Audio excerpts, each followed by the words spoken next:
ரொம்ப பேரெழுச்சிய ஒரு கூட்டத்திற்கு அமர்ந்திருப்பது போல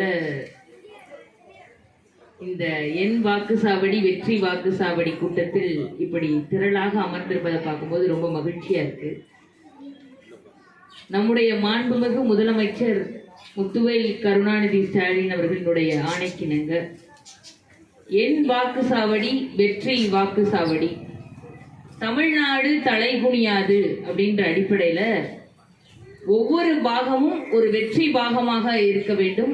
அந்த பாகத்துல வாக்குகள் உயர்ந்த அளவுல நம்முடைய திராவிட முன்னேற்ற கழகம் மற்றும் கூட்டணி கட்சிகளினுடைய வாக்குகள் அதிகப்படியாக இருக்க வேண்டும்.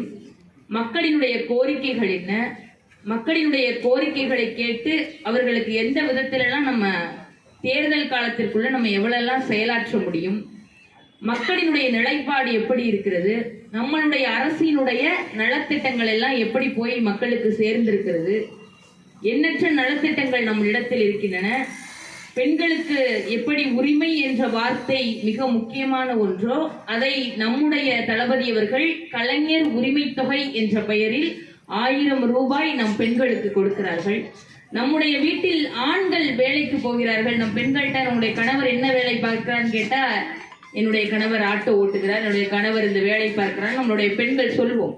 ஆனால் நீங்க என்ன செய்கிறீங்கன்னு கேட்கும் பொழுது, வேலைக்கு செல்லக்கூடிய பெண்களை தவிர்த்து இல்லத்தரசிகளாக இருப்ப ஒரு இடத்துல நீங்க என்ன பண்றீங்கன்னு கேட்கும்போது, நாங்க வீட்டுல சும்மாதான் இருக்கோம் அப்படின்னு பெண்கள் சொல்லிடுவாங்க. ஆனால் பெண்கள் என்பவர் சும்மா இருக்கல. காலையில 4 மணியிலிருந்து இரவு படுக்க போகும் வரைக்கும் நமக்கு அனைத்து விதமான வேலைகள் இருக்கிறது. நம்முடைய பிள்ளைகள் கணவர் எல்லாரையும் நம்ம பார்த்து முடித்து விட்டு எல்லா வேலைகளையும் செய்து முடித்துட்டு உறங்க போறோம். அப்ப அப்படி இருக்கக்கூடிய பெண்களுக்கு உரிமை என்ற பெயரில் உரிமை தொகை வழங்க வேண்டும் என்று நினைத்தவர் நம்முடைய மாண்புமிகு முதலமைச்சர்.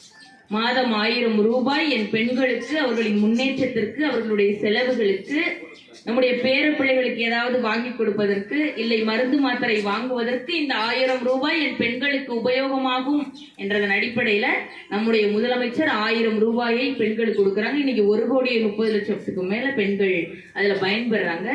இந்த 1000 ரூபாய் விரிவாக்கம் செய்யப்படும்னு நம்முடைய முதலமைச்சர் சொல்லியிருக்காரு.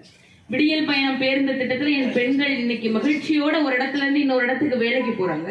கணவருக்கு உறுதுணையாக நாமும் இருந்து வேலைக்கு செல்வோம் சொல்லி அந்த போக்குவரத்து செலவிற்கான தொகையை என்னுடைய முதலமைச்சர், நம்முடைய முதலமைச்சர் நமக்கு அதை கொடுக்கிறார். அதனால் நான் கட்டணம் இல்லாமல் பேருந்தில் பயணிக்கிறேன்னு விடியல் பயண பேருந்து திட்டத்துல நம்ம பெண்கள் பயணிக்கிறாங்க. இதெல்லாம் ஏன் நான் சொல்ல வரேன் அப்படின்னா, அண்ணன் முதலில் சொன்னது போல ஒன்றிய மோடி அரசு எந்த விதத்திலெல்லாம் நம்மை அழிக்க நினைக்கிறது, ஒடுக்க நினைக்கிறதுன்னு சொல்லி கடைசியில நம்மளுடைய வாக்குல கை வச்சுட்டாங்க.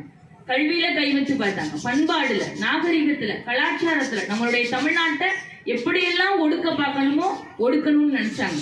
வேற மாநிலங்கள்ல பாத்தீங்கன்னா பிள்ளைங்கள் இன்னைக்கு இடைநிற்றல் கல்வி, எந்த பிள்ளைங்களும் பள்ளிக்கு போல. உத்தரப்பிரதேசம், ராஜஸ்தான், மகாராஷ்டிராலாம் நீங்க போய் பாத்தீங்கன்னா அங்க எல்லாரும் இடைநிற்றல் கல்விதான். வளர்ச்சி அடையாத மாநிலங்களா இருக்கு. ஆனால் ஒன்றிய மோடி அரசுக்கு எது அச்சுறுத்துது அப்படின்னா, தமிழ்நாடு எப்படி இவ்வளவு பெரிய ஒரு ஒன்றிணைந்த ஒரு ஒற்றுமையோடு வேற்றுமையில் ஒற்றுமை கண்டு நாம் அண்ணன் தம்பிகளாக, மாமன் மச்சான்களாக, மதம் கருதாது, ஜாதி கருதாது, மொழி கடந்து இவ்வளவு ஒற்றுமையாக இருந்து பொருளாதாரம், கல்வி, வேலை, தொழில், தொழில் முனைவோர்னு எல்லாத்துலயும் முதலிடமா இருக்கிறதுல எப்படி இவர்களால இருக்க முடியுது? அது மட்டும் இல்லாம இவற்றையெல்லாம் காப்பாற்றுவதற்கு ஒரு சிம்ம சொப்பனமாக நம்முடைய முதலமைச்சர் முத்துவேல் கருணாநிதி ஸ்டாலின் இருக்கிறார்.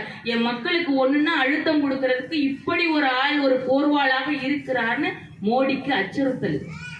அப்ப நம்ம என்ன செய்யணும்னு நினைக்கிறாரு? நீட் தேர்வை கொண்டு வந்து பிள்ளைகளுக்கு மருத்துவம்னு உன்னை போய் கண்டுபிடிக்க முடியல, என் பிள்ளை போய் மருத்துவத்தை போய் எடுக்க மாட்டுது, போய் சொன்னாலே எனக்கு மருத்துவம் வேணாம், நான் வேற ஏதாவது தேர்வு பண்றேன்னு போயிடுறாங்க. அந்த அளவுக்கு ஒன்றிய மோடி அரசு கல்வியில கை வச்சுச்சு, மொழியில் கை வைத்தது, நம் தமிழ் மொழியை அழிக்க பார்த்துச்சு. இந்தியை கொண்டு வந்தா மட்டும்தான், இந்தியில நீங்க படிச்சா மட்டும்தான் நான் கல்விக்கான நிதியை கொடுப்பேன்னு சொல்லி 2152 கோடியை நிப்பாட்டினாங்க. இப்ப என்ன செய்யறாங்க? நம்மளுடைய வாக்குகளை அழிக்க பாக்குறாங்க. 1 கோடி வாக்காளர்களை நீக்கி இருக்கிறது. நம்ம பீகார்ல 65 லட்சம் பேர் அழிச்சிட்டாங்கன்னு நம்ம பார்த்தோம். இன்னைக்கு நம்மளுடைய இதுல தமிழ்நாட்டுல 1 கோடிக்கு மேல, நம்மளுடைய இது நம்ம சிவகங்கை நம்ம மாவட்டத்துல பார்த்தா 1.5 லட்சத்துக்கு மேல. அப்ப நம்ம என்ன நினைக்கிறார்கள்? இதுல இஸ்லாமியர்கள் யாரு, கிறிஸ்தவர்கள் யாரு, இந்த ஒன்றிய மோடி அரசுக்கு யாரெல்லாம் எதிர்ப்பாளர்களாக இருக்கிறாங்களோ அவங்களெல்லாம் நீக்கிறணும்ன்றதுதான் எங்களுடைய நோக்கம். நம்ம ஒற்றுமையாக இருப்பது அவங்களுக்கு பிடிக்கல.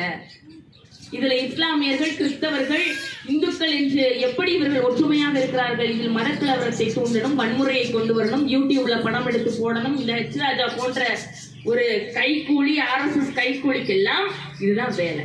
அப்ப இந்த இடத்துல மக்கள் நீங்க என்ன செய்யணும் அப்படின்னா, நம்மளுடைய முதலமைச்சர் என்ன சொல்றாரு அப்படின்னா, இங்க நம்ம அயூப் கான் அண்ணன் இருக்காங்க அப்படின்னா, இங்க நிறைய BLCன்னு சொல்லிட்டு நம்மளுக்கு இங்க நம்மளுடைய பாகத்துல எத்தனை வாக்காளர்கள் இருக்கிறாங்க, அவங்களுக்கு 100 வாக்காளர்களுக்கு ஒரு நபர் என்ற வீதத்துல இத்தனை குடும்பம்னு பிரிச்சு கொடுத்திருக்கிறாங்க. BLC இத்தனை பேர் இருக்கிறாங்கன்னு இருக்காங்க. அப்ப இந்த BLCயோ BLA2ஓ BDAன்னு சொல்லக்கூடிய டிஜிட்டல் ஏஜென்ட் அவங்க எல்லாரும் நம்ம வீடுகளை தேடி வரும் பொழுது, இல்ல நீங்களும் அவர்களோடு சென்று வாக்கு கேட்க செல்லும் பொழுது 5 நிமிடம் தயவு செய்து பேசுங்க. எல்லார் வீட்லையும் நம்மளுடைய முதலமைச்சர் திட்டங்களின் வாயிலாக வாழ்ந்து கொண்டிருக்கிறார். கலைஞர் உரிமை தொகை, புதுமை பெண், தமிழ் புதல்வன், தாயுமானவர். இன்னைக்கு முதியவர்கள் யாரும் ரேஷன் கடைக்கு போய் ரேஷன் வாங்க தேவையில்லை. எல்லாருக்கும் வீடுகளுக்கே வந்து ரேஷன் பொருட்கள் கிடைக்குது. யார் அதை செய்தது?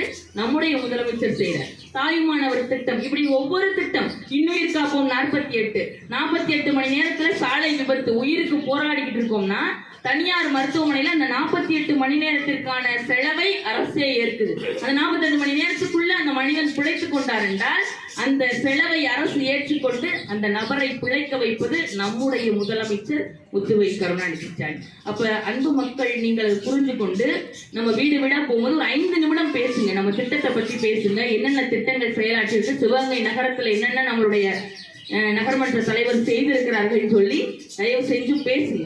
அதைத்தான் BLC BDA வந்து இங்க BDA யாரு? இங்க இல்ல பகுதியில் BDA யாருப்பா?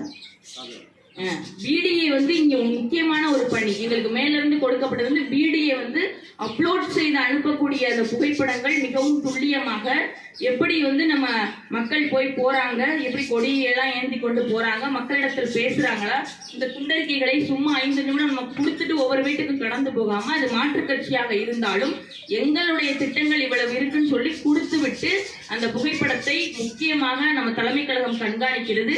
இதில் ஒவ்வொரு பாகத்திலும் உள்ள BDA அதாவது டிஜிட்டல் ஏஜென்ட் வந்து முக்கியமான நபராக தலைவரோடு தொடர்பு கொள்ள முடிகிறது. அதனாலதான் ஒவ்வொரு பாகத்தில் உள்ள BDA முக்கியமாக கண்காணிக்கப்படுகிறார்கள். அதனால நீங்க எல்லாரும் ரொம்ப ஒரு குழுவாக இணைந்து மறுபடியும் 2026 சட்டமன்ற தேர்தலில் நம்முடைய திராவிட முன்னேற்ற கழகத்தினுடைய ஒப்பற்ற முதலமைச்சர் முத்துவேல் கருணாநிதி ஸ்டாலின் அவர்களை நம்மளுடைய பாகம் ஒரு வெற்றி பாகமாக இருந்து நீங்கள் மறுபடியும் அரியணையில் ஏற்றுவீர்கள் என்று கூறி விடைபெறுகிறேன். நன்றி.